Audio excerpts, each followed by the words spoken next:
love through this heart vortex is how we connect with the great beyond outside of this mind prison, which is what it is. This simulation this matrix is a mind prison, a perception prison. And the whole idea is to stop us making that connection, to keep us separated. And in simple terms, or not even simple terms, very accurate terms, I would suggest, to hold our point of attention and our source of perception in the five senses and the immediate subconscious around the five senses. That's where they want to isolate us. Because what the idea is to isolate us in the five senses and then to program those senses with a version of reality. So that version of reality, version of perception, becomes one which allows the force of control to control to its heart's content, because you can't see literally beyond the end of your nose when you're in that state. If you look at how the five senses decode reality, they can see only certain frequencies that we call form. We call solidity. They're not really, but they appear to the five senses. But in between the form, the five senses see empty space. They don't see anything else. So everything's apart from everything else to the five senses. It's the only way it can see the world. Whereas when you expand your awareness out of the five senses, you start to realize that everything's connected, that there is no empty space, that between or that which the five senses perceives as empty space is actually consciousness, awareness, like one vast conscious Wi-Fi field connecting everything. And we are interacting with it. It's affecting us and we're affecting that, just like fish and sea life are swimming in an ocean. The ocean is that which connects everything. But they don't want us to realize that we're part of one massive, infinite whole, dominated by love beyond our understanding of what love is. They want us to think that we are simply irrelevant, powerless individuals, apart from every other individual, apart from every other expression of life, like the trees and the air and the natural world in general. So that we are operating as merely one isolated computer system, if you like, when we're actually all connected. So this separation is absolutely vital. And I've symbolized it as the computer being symbolic of the body mind, as I call it, the five sense level of perception, and the operator being symbolic of this greater consciousness that we're all part of and should be part of in full awareness. And when you've got the operator and the computer working in harmony, the computer operator's got the big picture, he's got the mouse, he's got the keyboard, and he's working with the computer. And you've got everything you need. You've got that which is directly experiencing the reality you want to experience, i.e. the five sense level of humans. But you've got the bigger picture. You've got the panorama that puts that into perspective, which is not ever in perspective if that is all you perceive. And what this force, this Wetiko force on the level of consciousness, through its agents of many and various kinds, everything from reptilians to greys to the global cult and your Bill Gateses and all these people, they're trying to get into that space between the consciousness, the operator, and the computer, the body mind, and isolate. That's the whole foundation of it. And so the awakening, as it's called, is what? It's the awakening from the five sense perceptual prison and expanding into a much greater swathe of consciousness from which you can glean the insight, the knowledge, the intuitive knowing that allows you to see from a greater perspective what the five sense world is and what it's actually experiencing. And, you know, all around the world, you see this recurring theme, a story. I'm quickly going to bullet point, in different cultures, and it's described in different ways, but exactly the same in theme.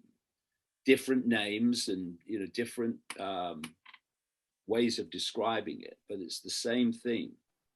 And you can pick it up in ancient cultures, and you can pick it up in the different religions too. So if we take the biblical version, we have a force, an expression of this Wetiko that takes a reptilian form. And the cultures around the world, again and again and again, when they're doing their creation myths, then some kind of reptilian, lizard-like, snake-like entities are described. So if you take the biblical version, you have Adam and Eve in the Garden of Eden. And Adam and Eve is, or are, symbolic of, first of all, what humans were like before what became known as the fall. What the hell was the fall? The way I've seen this is that there was once not something that you'd call human. It was a state of consciousness that was experiencing a world, a frequency band that was like the one we're experiencing, but on a much higher level of awareness, consciousness, frequency. So things weren't happening in dense matter and like treacle like low, slow frequencies. They were happening on a high frequency. Things were much more ethereal. And that, I think, is what's described as this paradise that went before. And so Adam and Eve were cast out of paradise. What does that mean? I would suggest they were, they left that frequency level where what we now call humans were experiencing, a world of love, of joy, of happiness, of all the things that happen when you get into high frequency states where so much more is possible. And they fell, the fall was down the frequencies into dense matter. And the villain in the Garden of Eden that is said to have been part of this or central to this is the snake. Now, I mean, people have to think symbolically. I mean, this is not a snake that can talk. This is symbolic of this reptilian group, not just one person, this reptilian group, these reptilian gods as they were perceived. And they fell down the frequencies, Adam and Eve, symbolic of what's now humanity, because they gained the knowledge of good and evil. What is good and evil? It's polarity. It's the polarity that we see in our reality now. That level that we fell from was oneness, it was unity. And we fell into the knowledge of good and evil, the knowledge of polarity, which is what this world is. And my view, and it has been for a lot of years now, is that what Genesis is describing is the takeover of human perception by this reptilian force, and the God at the start of Genesis that is creating the world is actually an amalgamation to deceive and misdirect of the gods, the reptilian gods. And what's being described is not the creation of the world, but the creation of the simulation, the matrix. And so when we hear lines like, and God said, let there be light, and there was light, I say what's being described is electromagnetic light, which is basically what this simulation is. And I said just after the turn of the millennium that this is a simulation, and the walls of it, certainly at our level anyway, are the speed of light, which is not the fastest speed possible. That's a joke. We're dealing with all possibility here. That's the fastest speed possible. It's a joke. It's the speed of the matrix of the simulation. And there was an article in Scientific American in April of this year where some academic said, we live in a simulation and the walls of the simulation are the speed of light. And he was relating the speed of light in simulation terms to the processing speed. Because, you know, what is physics? What is the law of physics, as we call it? It's whatever the creator of the simulation decided it was going to be. What are, in effect, the laws of physics of computer games? They're whatever the creator of the game decides they're going to be. But as this article pointed out, you can create the laws within your game, but you're still going to be limited by the processing speed you're dealing with. And that's why the speed of light is this faster speed. The laws of physics within this simulation are there because they've been created by the creators of the simulation.